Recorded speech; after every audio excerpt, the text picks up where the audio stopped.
Again guys, magbabalik tayo guys. So ayan guys, dito na tayo sa bus. Kinabahan na ako guys. Akala ko dumaan na yung bus. Madali lang pala. So ayan guys.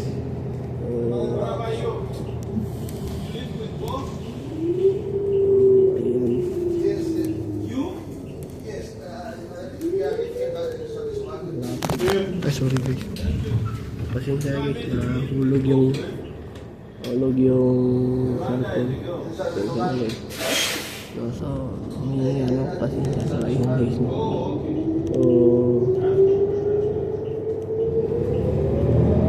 ayun guys. Maganda yung panahon ngayon guys. Hindi siya malamig masyado. Kunti lang pero nag-jacket na rin ako. So ayan guys na. So maganda talaga yung panahon kasi summer naman. So ayan guys. So galiin natin magdala ng tubig araw-araw para hindi rin tayo ma-dehydrate. So ayan guys.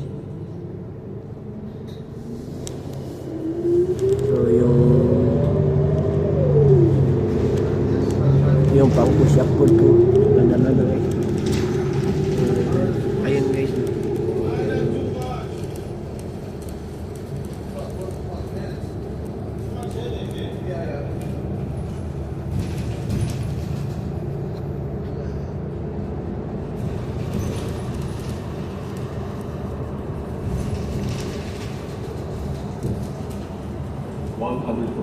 Street, 137th Avenue. So ayan guys, no? Siyempre na guys, hulog yung cellphone ko. Ayan guys. 133rd Street, Dala ko ng tubig na 137th dalawa. Avenue. So yung kakainin lang natin ngayon, mamaya pag break ay patatas lang at kanin. Okay na rin yun guys, no? Kaysa wala kayo makain. 135th Street, 137th Avenue. So ayan guys, ako guys, nag-workout ako umaga at gabi. Umaga hanggang hapon palagi, depende sa sa araw. May trabaho ako. So kung itaas yung trabaho ko, pagka alas 5 kakain ako, maliligo ako alas 6. 139th Street, Tapos 137th Avenue. mag-workout ako.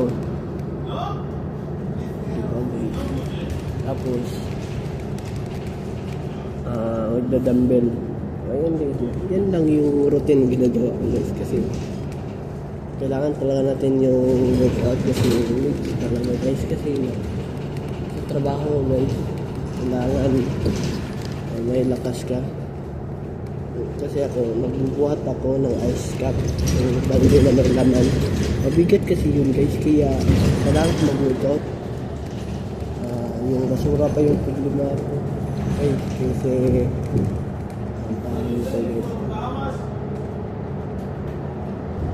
mabigat kasi sa guys yung basura, yung tapin kasi na nasayang o itatapon kasi hindi na siya pwedeng nag-maintain.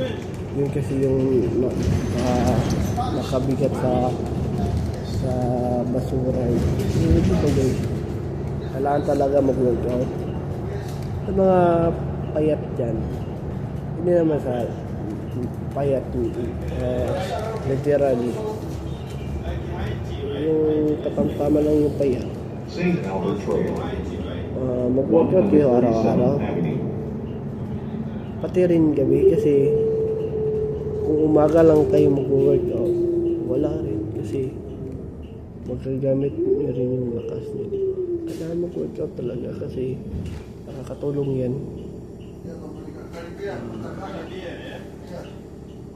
para sa papayat dyan. So, ayan guys, no? Kailangan talaga mag-workout. So, ayan guys. So, late na naman yung kapatid ko guys.